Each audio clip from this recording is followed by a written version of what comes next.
আসসালামু আলাইকুম ফ্রেন্ডস, আজ আমি কাসকি মাছ রান্না করব। এটা আমার আব্বুর পুকুর থেকে ধরা।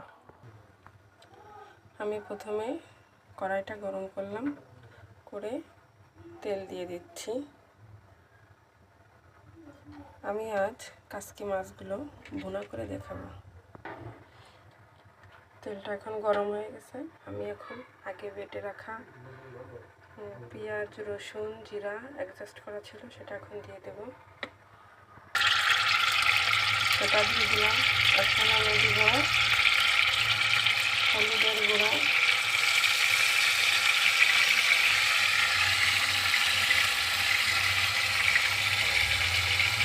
তারপর দিয়ে দেবো ঝালের গুঁড়া,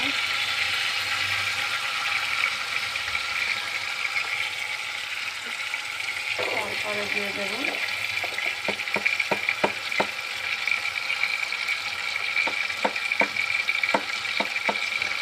লবণ।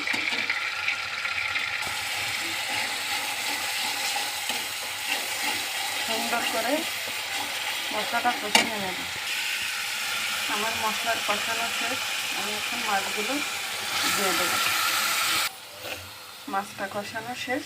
আমি এবার একটু ঝোলের পানি দিয়ে দেবো।